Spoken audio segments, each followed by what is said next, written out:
should be mindful of those decisions, especially as the Army's hurting for numbers and people are finding themselves with more options in life. They should be transparent about that so we don't lose good guys.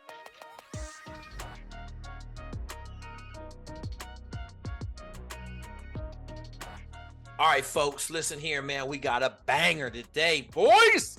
We got an E4 in the Army with a college degree talking about the pros and cons of both approaches, going in as an officer, going in as enlisted. I think you're going to want to hear this one, folks. As always, check out the channel, man. You know YouTube's trying to censor your boy a little bit, so make sure you come and check out. The notifications ain't always going ding. If you're not a subscriber currently, make sure you hit that subscribe button. Check out the masterclass. We dropping fire over there. Also the land nav, country land nav, $19, man, super cheap. Just trying to get y'all to understand the basic ergonomics of land navigation and not get stuck on the azimuth and the damn step count. All right, y'all, enjoy this video as much as I did. So you transferred into a 4-year college from 2-year college? Yeah, I did not do well at high school. Okay, that's fine. And then, so what was the calling of the military? It's always been a thing in my family. I just enjoy working for purpose rather than like adding to the bottom profit of someone else's corporation. Okay, and nobody, nobody in your family kind of tried to steer you away from enlisting, or what was the family's sentiment on what you were doing? I thought it was good. My father was an enlisted dude. He preferred me to pursue a commission, but at a certain age, my father was just accepting that I was kind of my own man. I'd make my own decisions. So. And what age was that?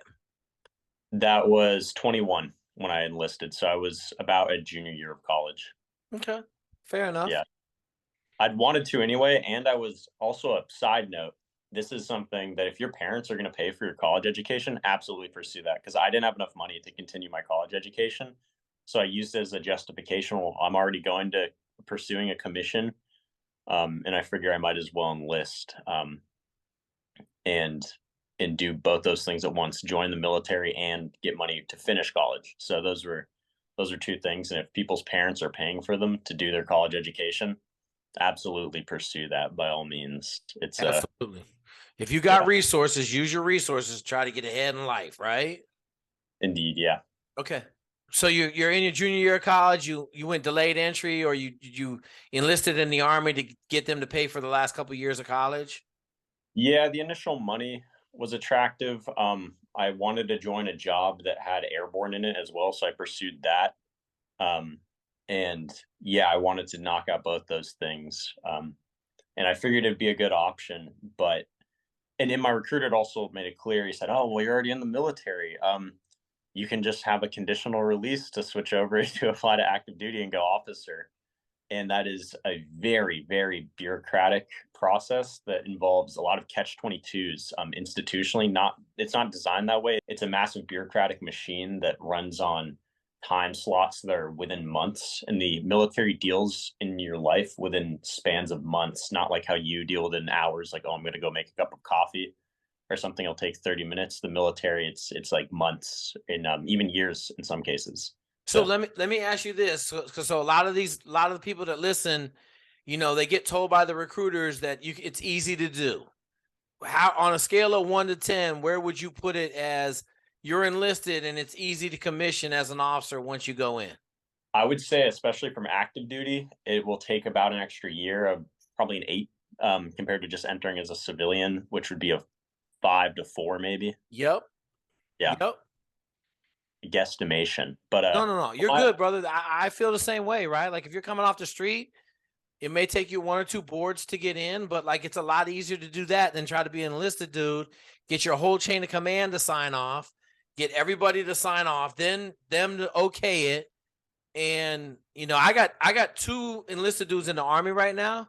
Their commands told them, come back when you're at your 4-year mark. When you're done with your enlistment, then we'll talk about you going officers. I'll give you a brutal story. Okay. Really unfortunate. So I actually did get through all of that whole bureaucratic headwork. I made it to the board. They had misinterpreted my GPA. So I have 2 transcripts. One is good. One's a 3.5 GPA. The other one is a 2.7. So pretty big difference. And when you apply to grad school or any other program, they average out those two GPAs. That averages out to a 3.1. And they had failed to do that, and they refused to. And I was here as a specialist sitting amongst a board of like lieutenant colonels and captains, and they were telling me to my face, no, this is your GPA, it's 2.7. And that was not the case, those 2.7. But it's hard to argue that, and I didn't want to argue that. There, I did argue as much as I could have, as respectfully and tactfully as possible. But they So chose. you got to the commissioning board. Yeah, and I know for a fact, since I was already enlisted, they had viewed me as, oh, you're already in the system, you're already doing a job that's in high demand right now.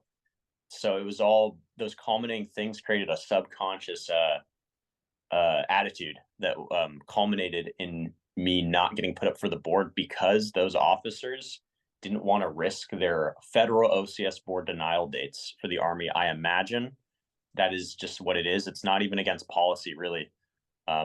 It's just the way the Army is. And that's something that I'm not going to sit here and say the Army's evil and awful, but you should be mindful of those decisions, especially as the Army's hurting for numbers and people are finding themselves with more options in life. They should be transparent about that so we don't lose good guys. Yeah. Like, are you, as a college graduate, what are you, an E4 right now? Yes. Yeah. As a college graduate, as an E4, do you think that you could be doing a lot better, or you're doing really good? Like where do you feel on that scale of like contributing to the efforts, or do you feel like you're at? I do not feel like I'm contributing enough with my current qualifications. I'd love to contribute more. But I will say, like, otherwise, I'm fine. I think it's a big attitude perspective. You see a lot of dudes get screwed over in the military across the board, any rank, any job, and they get that poor me attitude. But I've never been one to do that, and I never want to do that. So, yeah, that is that. So talk to me about the romance that kind of led you to enlist. I think you probably have a couple incidences where you were like, oh my gosh, it's gonna be so awesome. Like, Yeah. what was the romance that got you? What lure did you hit to get reeled into the boat? Well, of course. If it was 2009, this would be a different story. But the global war on terror, you hear so many awesome things coming out of that, especially in the soft community. Guys doing incredible mission sets, and my generation, especially, I'm a young dude. We all grew up hearing those stories. So, I have all these. It's not the case in the military, especially in the enlisted side. You're doing a lot of you're doing the not grunt work, but you're doing the labor essentially. Like a lot of military units want to be self-sustaining in a way, like to PMCSing vehicles, stuff like that. It's Yep. There's a lot of romanticized stuff, and you see guys, soft dudes, and infantry dudes getting out, and they start social media platforms, all the tactical stuff, all the mill stuff, and they're doing that for profit. Nothing wrong with that. It's a for-profit company. But where I find it a bit seedy or disingenuous, is they say, hey, buy my product and you'll pass a selection. And it's just like a very simple one over thing. And there's no guarantees. There's only things you can do to get better, in that case. So yeah, it's funny. It's funny that you say that, right? Because I give my whole workout away free. And then I have a masterclass up that's $300, and the $300 pays for basically the platform and my video dude, right? And I talked to an internet dude. He wanted me to charge $5,000 for my masterclass. It's 180 videos. Every segment of SEAL training is in there, all the way through SQT and getting to the teams, right? And I was just like, look, I made it $300 so that everybody can get their hands on it. Right. Yeah. Like, I'm not trying to make money on it. Like, I know for a fact, if I charge $5,000, I would sell 10 to 15 a year. And I would, you know what I'm saying? Like, I would make 10 times the amount of money, but I'm not in the business. Like, really, this is the most selfish reason I built a masterclass. I built a masterclass so I didn't have to deal with a bunch of average people that kept calling me with average questions. All right. So you got in, talk to me about basic. How was basic for you? It was fun. I mean, I've always been very fit. I did sports in college, so I didn't have any issues with that. But yeah, it was definitely a fun little experience. I went through during COVID, so it was a bit more prison-like, I guess, than most, but it was fine. Nothing too bad. And then when you first checked into your unit, how was that? It was good. I was expecting it to be much worse because I'd come out of the schoolhouse I was in prior, and and they were pretty mean there. But they were decently welcoming. You had to prove yourself. My team sergeant was a good dude. He was telling me all these stories about how it used to be. I remember, and it's not like that anymore. Like when he graduated, I think he had a couple months, and then he went straight to Afghanistan and attached to the 82nd and got into multiple firefights, which is like that's crazy. Like that doesn't happen nowadays at all. Like now we're maybe in Africa. What I know and what I will say from what I do know. Yeah, absolutely, bro. We all know that. Like every now and then Africa's popping off. Everybody talks to me about the SEAL teams, and like I'm like, look, bro, if there ain't a war going on, the SEALs ain't doing nothing, right? Like even in Yeah, Africa, where's the water? like, huh? I said there's not much water maritime operations. I mean, you guys got rolling around the coast, I suppose. Doing like Yeah, but I mean, anti-piracy. dog, we just spent 20 years chewing up Yeah, Afghanistan and Iraq. Ain't much water in either one of those either. The Hindu Kush ain't got a lot of water in it. You know what I'm saying? He got some yeah, rivers that are 32 degrees, but it's the same thing, bro. Like we ain't doing nothing. I try to explain that to people. Cats enlisting with college degrees, thinking they're gonna go, just murder it. Yeah, I got two dudes that enlisted with college degrees that didn't make it through selection. yeah. It happens, and what sucks is a lot of these dudes who really want to do good. Um, they're very motivated, and motivation is like a key to success. And that they can be used elsewhere. They can do good in other parts of the military, but there's this romanticized version that's been sold. Um, and it sucks to see those guys who are talented at certain things, maybe not soft stuff. Evidently, they're fed a idea by social media algorithms that subconsciously kind of brainwash them into thinking we're still in the Gotwa. And so now they end up going to selection thinking I can just tough it out. Didn't really do sports, maybe aren't very fit, but think they can just kind of, thug it out, I suppose. I've heard that Thug before. it out. Yeah, Uh, my dude with a yeah. Princeton degree. Oh God, brother. How much more time you got? What are your plans? Like, what are you thinking? Oh, I'm going to pursue a commission after this contract ends. They got me for 6 years, but a lot of that was burned up by COVID, actually. And so I was able to knock out as much of my degree as I could afford knocking out within that time frame. And then I'm pursuing a commission right now. So I'm not, it's not the end of the world. I'm still a very young guy. I'm below 25. So Oh things yeah, are going. absolutely. Yeah, you're Yeah. good. If you can get commission before 25, you're killing it. You like the military, so you plan on staying in for a little while and Yeah, I love the military. That's why I'm doing this. I have no benefit. In fact, it's a risk, I'd say, for me to show up more on this and say, not even speak against it, but just call out the social media stuff, the people who are trying to essentially sell their programs and romanticize their soft life for oh profit. yeah. I mean, I tell people all the time, everybody mad at me because I'm like, you can't fucking make it, and then everybody gets mad at me and I'm like, motherfucker, you've never worked out. You're running a 18-minute 2 mile. Like, Yeah. what are we talking about here? You ain't gonna make it. Like, you don't have no chance to make it. I just had a kid the other day tell me he couldn't swim and he was gonna be a Navy SEAL. My dude took 3.5 years to learn how to swim and had an Olympic swimming coach. His Yeah. coach was an Olympic swimming coach and volunteered her time to teach him how to swim because he wanted to be a Navy SEAL. Took him 3.5 years. He's at Bud's right now. Damn. Well, I wish him the best. Yeah, we'll find out. We'll find out. We got to see how far he make it. Yeah, Hopefully he there's graduates. tinnitus. Sorry, You I was said gonna. I had a little tinnitus ring in my right ear, and I was just like, "What was that?" I was like, "Oh, yeah, tinnitus."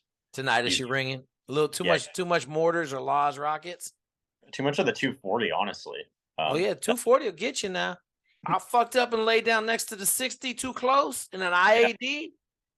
And I got up and I was having troubles keeping my balance.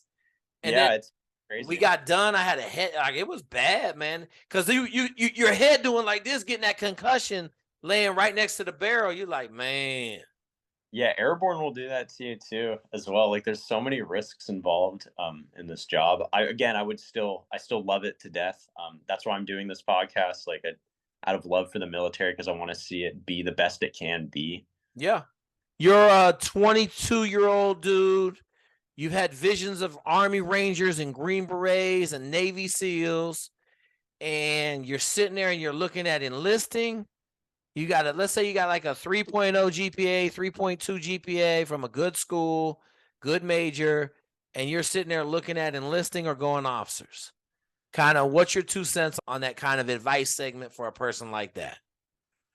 Absolutely go officer because those selection programs have a high attrition rate. Like, I've known guys who are stellar, super fit, pretty smart, and they show up at selection, something happens, and they just don't make it, and that's what it is. But you're getting paid so much more. You're not going to be in the military forever, and you're going to need to get a job. So you're going to leave with more money, more experience managing people, and that's more valued in the labor market, and all that. And you can still do government service in one way or another afterwards. So I would highly recommend just go officer if you can. Especially, I know if I had some magical wand to pay for my college, I would have definitely not enlisted. So Yeah, yeah. And you had a little yeah, different story, right? You needed to pay for college. Do, yeah, and I do you mean, have do you have any are there any other college dudes with you on the enlisted side at your command? a lot, yeah. But in my job in particular, you do run into that. You run into people with like grad level stuff because I think it's the most bang for your buck, for enlisted time and time spent at your unit. Well, like time given. I think it's You're a talking about for clearances and the ability to come out and go work for for my, other three-letter agencies, correct? yeah, in my job in specific, like um it definitely caters to more of like the defense contractor friend, um, Yep. or Yep. the defense contract. Yeah, because Yep. you get all and you bounce out. Essentially, that's a lot of guys do. So Yep. Absolutely. You come in for 4 years, you get a super clearance, you get a super skill set, you come out, you make $200,000 a year using that same exact skill set as a contractor back to DOD. yeah, but if you're gonna go for soft or some selection where you're actually doing like, I don't even want to say operator, but like, stuff like that, like you definitely want to go in as an officer, and because anything could happen, man. Like, anything can happen. Like, I've seen some crazy stuff happen to some studs, and it's just like, don't make like it's absurdity. So I yeah, tell everybody, man, go watch the video with the Tennessee swimmer, man. If that dude can't make it, then everybody got to question whether they can make it, But I'll give everyone an anecdote of the absurdity that can happen in training. So it was a very long night movement, and due to COVID, actually, we had some weird supply chain shortage where we weren't able to get some wet weather gear. And I remember my sleeping bag, me and another dude, our last names happened to be at the near the rear of the alphabet, and we didn't get issued stuff. We just didn't get issued, like, oh, you'll be fine, like you're doing this job, like you'll be good. And and we get up for a long night movement.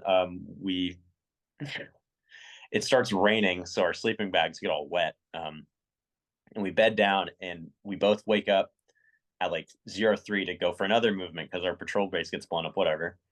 And we were already fucking violently shaking cold and going through the woods. And I remember I started to get what felt like early onset stages of hypothermia. And there's a fallout van in the back. Like, you can go to the van, you can warm up, but like, I'm not fucking doing that. Like, I'm dying. Like, I'll yeah, die before yeah. I van. So I just had to go. Like, shit can happen. Like, it was just random. So yeah, shit can happen. I tell everybody the worst thing in SEAL training was going to the hot tub. Like if you got hypothermia, they put you in the hot tub until your core temperature came back to 96, and then they put you right back in the cold water. And Yeah. a lot of dudes wouldn't get back in the water. They would quit. All right, brother. Is there anything else any parting shots you want to leave? I will say, just as a couple parting notes. Like, none of what I've said has been like against the military. I'm all doing it because I want the best for it. Yep. And that's why I came on here originally. And be very, very decisive or not decisive, judicious, excuse me, with how you spend your time, because you don't get any more of that. It's a currency that you only don't get more of. You gain more money, you gain more experience in life, but time you don't. Yes, sir. Plan very strategically, but don't get analysis paralysis. And if you're at a crossroads and you don't know what to make, like at least you can speak to this too if you want. But if you're at a crossroads and you don't know what decision to make one, but don't decision with a haphazard like fuck it mentality, like, and don't romanticize your suffering. Like don't romanticize like I'm just gonna be an enlisted grunt. Like Yep. uh, Yep. I had a massive quantum shift in 2012 when I read the book Overachievement. But the only premise you should operate on is what's the best opportunity for you? What's the yeah, best opportunity in life? I had a job opportunity to go work for Oprah Winfrey for $800,000 a year. I turned it down to stay as GA for $7,000 a year at Maryland. Like I yeah, can't have a better opportunity to go work for Oprah, right? yeah, Like crazy opportunity, and I didn't take it. I didn't take it. I was like, oh man, trying to take me away from my goals, man. But the whole book yeah, is basically like always at the crossroad, take the best opportunity. You know, take the best opportunity. Sometimes it'll lead you back to your goals faster than if you try to stay on the path that you think are best for your goals. yeah. So, And certainly don't romanticize your suffering, because at some point you're gonna look back and you're just gonna be, I don't want to suffer at all. Like fuck that. oh yeah, absolutely, brother. Absolutely, 100%. Or you're like, I got a couple really bitter E4's in the Navy that had great college degrees that didn't make it through SEAL training. Ouch. And That's I try to explain to them, like, bro, you should go Army officer, because if you fail out of RAS 2 or whatever, you're gonna get to go to infantry unit. Like, yeah. that's a solid trade-off, you know.